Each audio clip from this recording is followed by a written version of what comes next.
नमस्कार साथियों, स्वागत है आप सभी का आविष्कार आईएएस एकेडमी पर। मैं इंजीनियर लोकेश चौधरी आप सभी का स्वागत करता हूं। दोस्तों, आज हम जिस टॉपिक पर चर्चा करने जा रहे हैं, टॉपिक का नाम है Nisar mission. Nisar mission NASA और इसरो की एक महत्वाकांक्षी परियोजना है जिसका लंबे समय से इंतजार किया जा रहा है। मान के चलिए 2014 में ये प्रोजेक्ट जो है इस पर एक एग्रीमेंट हुआ था और 2024 तक का 10 साल में इसको तैयार करना था। यानी 2024 में इस सैटेलाइट को लॉन्च किया जाना था दोनों के सहयोग से, लेकिन 24 में नहीं हो पाया। फिर डेट दी गई इसमें मई 2025 में, वहां भी नहीं हुआ। जून 2025 में बात आई, वहां भी नहीं हुआ। और अब इसकी एक जो नई डेट है वो जुलाई 2025 में क्या कर दी गई है, संभावित रूप से बता दिए कि भाई जुलाई में इसको लॉन्च करेंगे।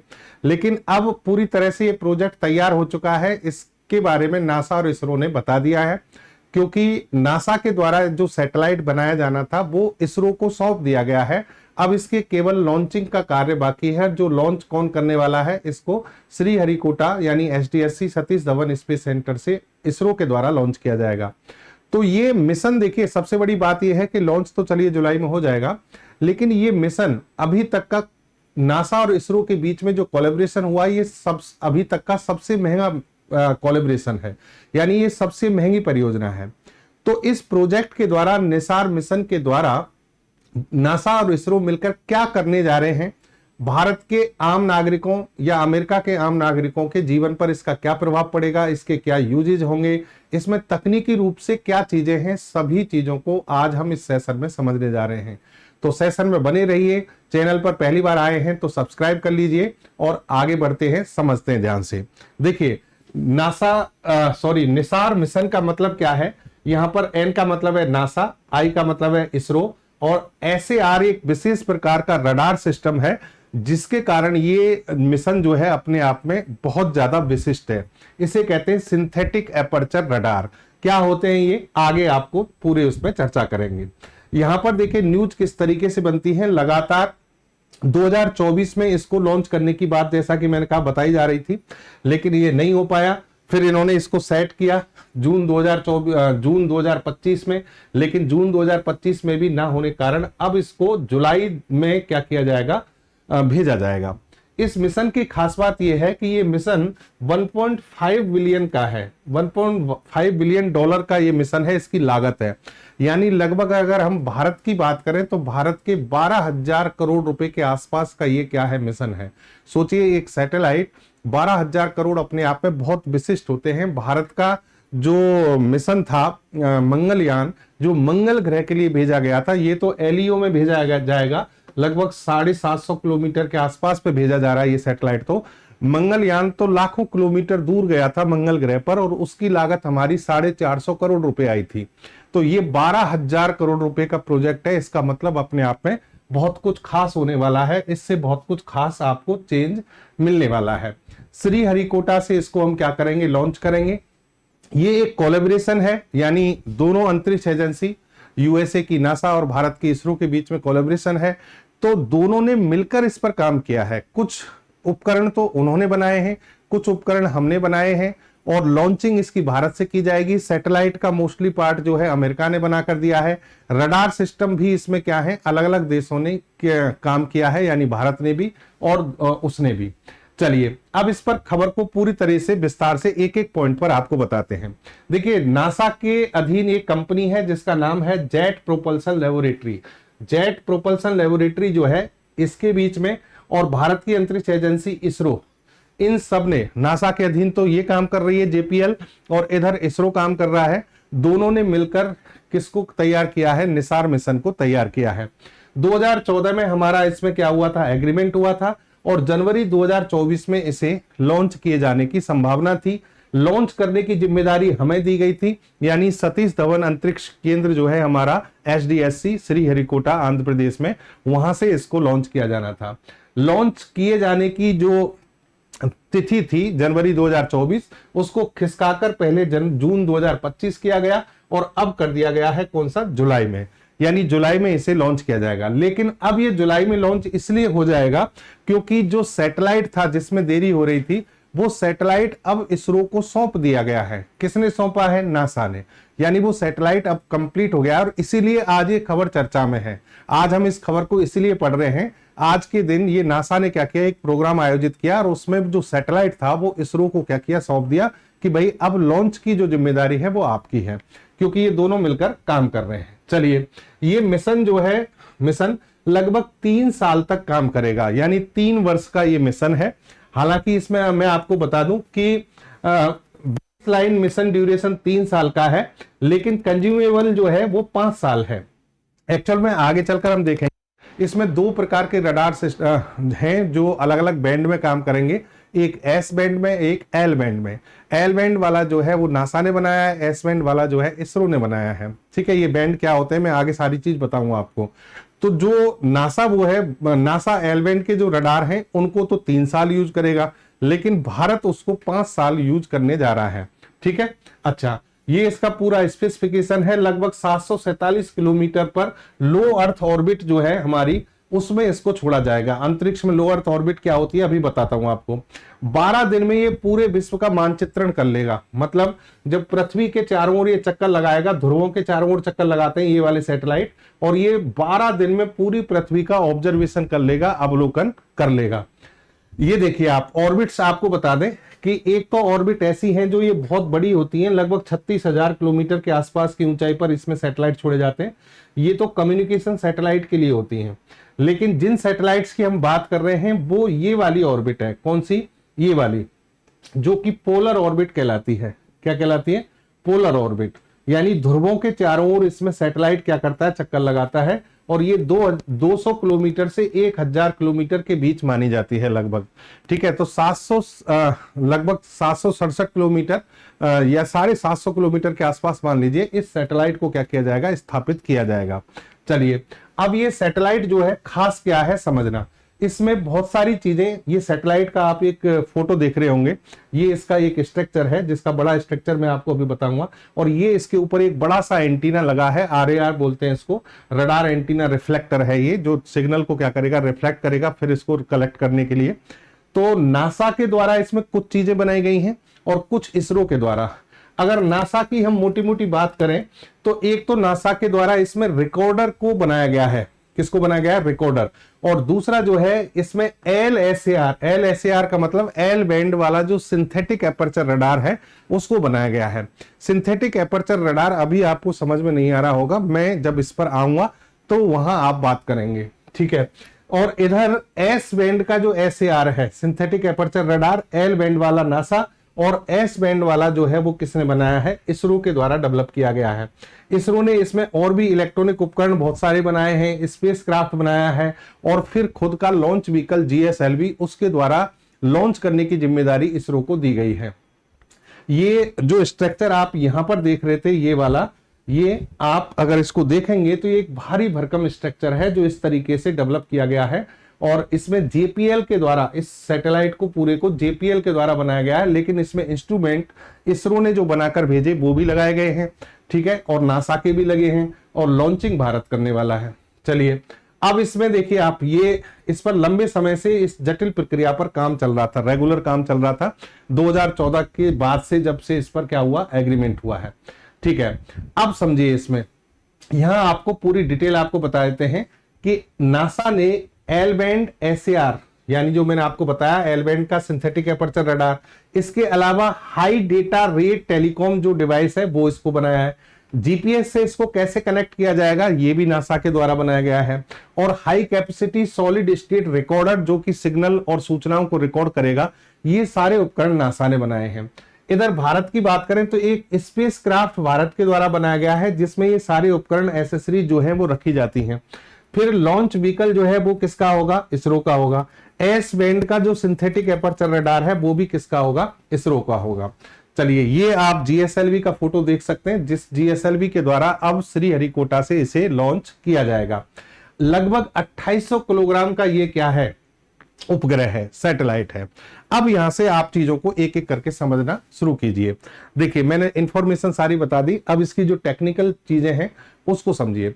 जनरली दोस्तों क्या होता है, रडार क्या होते हैं ये तो आप जानते होंगे। रडार का मतलब है radio radio detection and ranging, यानी जो रेडियो तरंगों के आधार पर सूचना इकट्ठी करते हैं और परास का यानी दूरी का पता करते हैं, उनको रडार कहते हैं। रडार आम जीवन में बहुत जगह काम आता है। यहाँ पर हाई क्वालिटी के रडार लगाए जाते हैं जो सूचनाओं को क्या करते हैं, एकत्रित करते हैं, या तो रेडियो तरंगों के आधार पर या माइक्रोवेव के आधार पर। ये जो रडार है सिंथेटिक एपर्चर रडार, ये माइक्रोवेव का उपयोग करता है, सूक्ष्म तरंगों का उपयोग करता है जो रेडियो तरंगों से थोड़ी ज्यादा हाई फ्रिक्वेंसी की होती हैं। ठीक है। दूसरी बात, हमेशा जब कोई भी रडार लगाए जाते हैं सैटेलाइट में तो वो एक सिंगल फ्रिक्वेंसी बैंड में काम करने वाले रडार होते हैं, यानी एक फ्रिक्वेंसी की रेंज होती है उसी में काम करते हैं। पहली बार ऐसा किया जा रहा है नासा और इसरो के द्वारा कि एक ही सैटेलाइट के अंदर two frequency dual frequency band वाले रडार एक साथ लगाए गए हैं। यानी इसमें एक एस बैंड का रडार है, एक एल बैंड का रडार है, दोनों रडार एक साथ मिलकर क्या करेंगे, काम करेंगे। समझ में आ गई बात। ये इसकी खास बात है, इस सैटेलाइट की जो खास बात है वो ये है कि इसमें ड्वेल फ्रिक्वेंसी रडार जो है काम में लिए जाएंगे और वो एक बेहतरीन इमेजिंग का काम करेंगे। यानी इस सैटेलाइट के लिए जो पृथ्वी का चित्रण करेंगे वो बहुत बेहतरीन होने वाला है। दोस्तों यहां पर आपको मैं बता दूं कि इलेक्ट्रोमैग्नेटिक वेव होती है, लगभग 7 विद्युत चुंबकीय तरंग होती हैं। मैंने पिछले सेशनों में भी खूब बताया इनके बारे में। ये 7 विद्युत चुंबकीय तरंग जो होती है, प्रकाश की जो गति होती है 3 × 10⁸ मीटर पर सेकंड, यानी 3 लाख किलोमीटर प्रति सेकंड की गति से चलती हैं। अब लेकिन इनमें जैसे ये रेडियो है, माइक्रोवेव, इंफ्रारेड, विजिबल यानी प्रकाश तरंग, अल्ट्रावायलेट यानी पराबैंगनी किरणें, एक्सरे, गामा रे, तो यहां से इधर की ओर चलते हैं तो इन ये फ्रिक्वेंसी की बढ़ती रेंज है और जितनी फ्रिक्वेंसी किसी सिग्नल की ज्यादा होती है वो सिग्नल उतना ही ताकतवर होता है, उसके एनर्जी उतनी ज्यादा होती है। लेकिन फ्रिक्वेंसी जब बढ़ती है तो वेवलेंथ क्या होता है, घटता है। तो रेडियो तरंगों का संचार में किया जाता है, माइक्रोवेव का किया जाता है, इंफ्रारेड का किया जाता है। रडार में जनरली हम रेडियो वेव काम में लेते हैं, लेकिन हाई फ्रिक्वेंसी के रडार बनाने हो तो किसका उपयोग करते हैं, माइक्रोवेव का। तो SAR आपने किस फ्रिक्वेंसी के आधार पर बनाए हैं, माइक्रोवेव सूक्ष्म तरंगों के आधार पर बनाए हैं। ठीक है, ये इनके उपयोग यहां पर दिए हुए हैं। चलिए अब यहां पर जो हमने बात की कि निसार में इन दोनों बैंड का कॉम्बिनेशन बनाकर हमने पहली बार ऐसा किया है पृथ्वी के स्कैनिंग के लिए, ताकि पृथ्वी की स्कैनिंग बहुत अच्छे से की जाए। इस रडार की यही खास बात है कि ये पृथ्वी का जब अवलोकन करेगा, ऑब्जर्वेशन करेगा तो बहुत ही बारीकी से करेगा। पृथ्वी के एक छोटे से छोटे हिस्से, इवन तक दावा किया जा रहा है 1 सेंटीमीटर हिस्से का भी क्या कर लिया जाएगा, अवलोकन कर लिया जाएगा। अब जनरली रडार क्या होते हैं समझना ध्यान से। जैसे मान लो आपने किसी इस एरोप्लेन पर या किसी सैटेलाइट में कोई रडार लगा दिया, तो वो रडार क्या करता है, पृथ्वी पर सिग्नल भेजता है और पृथ्वी से जो रिफ्लेक्ट होके वापस सिग्नल जाते हैं उनसे ये सूचना अर्जित करता है, यानी पृथ्वी की सूचना लेता है। ठीक है, इस रडार, इस सिंथेटिक एपर्चर रडार की खास बात क्या है वो समझना बाकी के रडार से। इसमें एक तो ये है कि जब ये मान लीजिए एरोप्लेन या सैटेलाइट आगे बढ़ रहा है, आगे गति कर रहा है, तो उस समय रडार ने जो सिग्नल भेजा तो वहां पर ये आगे पहुंच चुका होगा, फिर वहां पर भी ये सिग्नल भेज रहा होगा। तो कई होता क्या है कि अलग अलग एंगल पर सारी सूचनाएं एकत्रित कर पाना उस समय इन रडार, सामान्य जो रडार होते हैं उनके लिए पॉसिबल नहीं हो पाता है। लेकिन सिंथेटिक एपर्चर रडार की खास बात क्या है, देखिए यहां पर, the swath is always visible to the satellite while travelling from point A to B। यानी जब ये A पॉइंट से B पॉइंट पर ये जा रहा है रडार इस सैटेलाइट या प्लेन के द्वारा, तो भी ये जगह जो है इसको हमेशा क्या रहती है, विजिबल रहती है। यानी इसको ये हमेशा देख पाएगा, इसका ऑब्जर्वेशन हमेशा कर पाएगा। और ऐसा करने के लिए क्या करता है, ये इस सिग्नल का जो स्वाथ है इसको क्या करता है, इस एरिया को ये एपर्चर करता है, मतलब आभासी रूप से बढ़ाता है, बढ़ाकर दिखाता है। जैसे पृथ्वी पर तो आप बड़े आकार का रडार लगा सकते हैं, संभव है, लेकिन सैटेलाइट जो आप 750 किलोमीटर ऊपर घूम रहा है, 36,000 ऊपर घूम रहा है किलोमीटर ऊपर, उसके ऊपर बड़ा रडार नहीं लगा सकते। तो छोटा रडार लगाएं, लेकिन क्वालिटी उसकी इतनी अच्छी हो कि वो अपने जो प्रक्रिया है यानी इस डेटा कलेक्शन की, उसको आभासी रूप से क्या कर दे, बढ़ा दे और फिर डेटा कलेक्ट करे, तो वहां पर रिजोल्यूशन और ज्यादा मात्रा में डेटा कलेक्ट करना आसान होगा। तो यही SAR की क्या है खास बात है जो इस एसएआर को यहां पर क्या बनाती है, इस मतलब सॉरी सैटेलाइट निसार को क्या बनाती है, बहुमूल्य बनाती है कि इसमें ये खास बात लगाई गई है। चलिए आप समझ गए होंगे। दूसरी बात यह है कि एसएआर रडार जो है, सामान्य जो आपके ऑप्टिकल कैमरे होते हैं जो आपके सिर्फ दिन में ही काम कर पाते हैं, लेकिन एसएआर का ये जो रडार है आप चाहे दिन हो चाहे रात हो, चाहे कैसे भी बादल छाए हुए हो, चाहे उसमें एनवायरमेंट में धुआं हो, चाहे हल्की बारिश हो रही हो, कैसे भी मौसम में ये कार्य करने में सक्षम होगा। उसका कारण है माइक्रोवेव। माइक्रोवेव जो है इन बादलों को आराम से भेद सकती हैं, कितना भी धुंध छाया हुआ हो उनको भेद कर ये तरंगें निकल जाती हैं। और इनसे भी ज्यादा खतरनाक होती है इंफ्रारेड, वो किसी भी मौसम में काम कर सकती हैं। तो इंफ्रारेड इमेजिंग सिस्टम होता है, यहां पर माइक्रोवेव इमेजिंग सिस्टम लगाया गया है। समझ गई बात। तो और दूसरी बात कि ये पृथ्वी की प्रत्येक जो पृथ्वी की सतह है उसके छोटे से छोटे भाग को भी क्या कर सकता है, ऑब्जर्व कर सकता है। जैसा कि मैंने कहा था आपको 1 सेंटीमीटर से कम तक के परिवर्तनों को भी ये क्या करेगा, माप सकता है। चलिए अब भारत ने जो एस बैंड रडार इसमें लगाया है उसके बारे में आपको बताते हैं। दोस्तों सबसे पहले तो ये समझो कि ये एस बैंड एल बैंड होते क्या हैं। जो मैंने 7 आपको तरंगे बताई थी विद्युत चुंबकीय तरंगे, उनमें से दूसरे नंबर की कौन सी थी, माइक्रोवेव। माइक्रोवेव जो तरंगे यानी सूक्ष्म तरंगे जिन पर ये रडार काम कर रहा है, इनकी रेंज होती है 1 गीगाहर्ट्ज से 100 गीगाहर्ट्ज तक। 1 गीगाहर्ट्ज से 100 गीगाहर्ट्ज यानी ये तरंग 1 सेकंड में 1 अरब कंपन से 100 अरब कंपन करती हैं। 1 सेकंड में 1 अरब कंपन से कितने करती हैं, 100 अरब कंपन, यानी इनकी फ्रीक्वेंसी बहुत ज्यादा है। अब 1 गीगाहर्ट्ज से 100 गीगाहर्ट्ज का जो आवृत्ति परास है, जो रेंज है, उसको छोटे छोटे बैंड में डिवाइड किया गया है।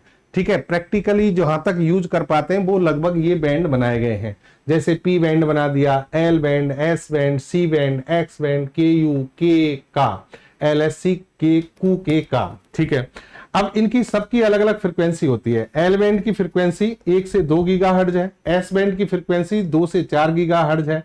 तो जो अमेरिका ने बनाया है एल बैंड फ्रीक्वेंसी वो ये वाला है, और एस फ्रीक्वेंसी बैंड का रडार हमने बनाया है वो 2 से 4 गीगाहर्ट्ज है। तो 2 से 4 गीगाहर्ट्ज की फ्रीक्वेंसी में ये रडार हमने तैयार किया है। समझिए बात। इन्हें निकट और दूर के मौसम अवलोकन के लिए उपयोगी बनाया जाता है, यानी दूर की वस्तुएं हों चाहे पास की, सबका ये ऑब्जर्वेशन अच्छे से करते हैं। इस सैटेलाइट में जो सिंथेटिक एपर्चर रडार है वो तो यहां पर लगा है, ये ऊपर एक बड़ी सी उसमें ये रिफ्लेक्टर लगाया गया है। रिफ्लेक्टर लगभग 39 फीट का है ये, और ये एंटीना रिफ्लेक्टर है जो कि जिस पर एक लगभग सोने की परत वाले तार की जाली से बना है, यानी गोल्ड की परत इस पर क्या की गई है, चढ़ाई हुई है। तो ये वैसे ही बहुत महंगा हो गया। ठीक है, रिफ्लेक्टर का उपयोग क्या होगा, रिफ्लेक्टर का उपयोग उपकरण संरचना पर ऊपर की ओर फीड द्वारा उत्सर्जित और प्राप्त रडार सिग्नल पर केंद्रित करने के लिए किया गया है। यानी यहां पर जो रडार सिग्नल है जो कि एमिट किया जा रहा है, एमिटेड सिग्नल और रिसीव्ड सिग्नल है, उसको अपवार्ड डायरेक्शन में क्या कर रहे हैं हम, प्राप्त करने के लिए सिग्नल को एक जगह पर सेंट्रलाइज करने के लिए इसका उपयोग करेंगे। ठीक है, अब दूसरी बात ये देखिए कि एसएआर का उपयोग करके निसार उच्च रिजोल्यूशन हाई रिजोल्यूशन वाली छवियां प्रस्तुत करेगा। यानी इसमें जो आपको इमेजिंग दी जाएगी, इमेज दिया जाएगा, वो बहुत हाई रिजोल्यूशन का होगा। जैसे आपका कैमरा होता है जिसकी पिक्सल्स की क्वालिटी जितनी ज्यादा होती है उतना ही अच्छा आपको चित्रण देता है, वैसे ही यहाँ पर हाई रिजोल्यूशन क्या की जाएगी, इमेजिंग की जाएगी। और मौसम कोई भी हो उससे कोई फर्क नहीं पड़ता है। जैसा कि मैंने कहा नासा इसका 3 साल तक उपयोग करेगा एल बैंड रडार का, लेकिन भारत एस बैंड रडार का कितने साल उपयोग करेगा, 5 साल तक इससे सेवाएं लेने जा रहा है। चलिए अब बात करते हैं कि सर इससे हमारे दैनिक जीवन पर क्या प्रभाव पड़ने वाला है। इस जो परियोजना है आप कह रहे हैं कि 12,000 करोड़ रुपए इसमें खर्च किए गए हैं, आम जीवन में इससे क्या प्रभाव होगा, क्या इसके फायदे हैं। सबसे पहला देखिए आप कि अलग अलग कैटेगरीज में इसके फायदे हैं। अर्थ साइंस के क्षेत्र में अगर हम बात करें तो पृथ्वी की सतह पर जो भी चेंजेज हो रहे हैं, परिवर्तन हो रहे हैं, उन सभी का ये मेजरमेंट करेगा। नेचुरल जितने भी डिसास्टर्स होते हैं, प्राकृतिक खतरे जो आते हैं, पारिस्थितिकी में कोई भी बदलाव हो रहा है, विकृति हो रही है, उन सभी से संबंधित ये डेटा कलेक्ट करेगा और फिर यहां पर ये क्या करेगा, अपने जो डेटा सेंटर है, कंट्रोल सेंटर, वहां पर ये सूचनाएं उपलब्ध करा देगा। ठीक है, जिससे कि पृथ्वी प्रणाली की प्रक्रियाओं और जलवायु परिवर्तन को समझने में हमारी क्या होगी, बढ़त होगी, यानी हमें वृद्धि होगी। ठीक है, फिर आइए डिसास्टर मैनेजमेंट।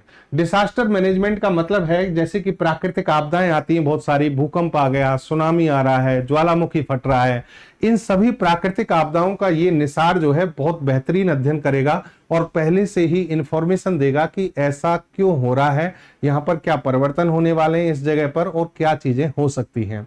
फिर एग्रीकल्चर के क्षेत्र में इसका बड़ा योगदान होगा। एग्रीकल्चर के क्षेत्र में क्या योगदान होने जा रहा है, NISAR data will be used to agriculture management, यानी कृषि प्रबंधन को ये क्या करेगा, बढ़ाएगा।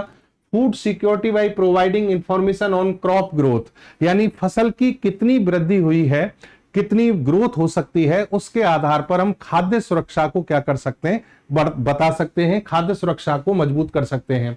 आपकी सॉइल मॉइस्चर कितनी है इसकी जानकारी ये देगा, यानी आपकी मृदा में कितनी नमी है उसके बारे में बताएगा।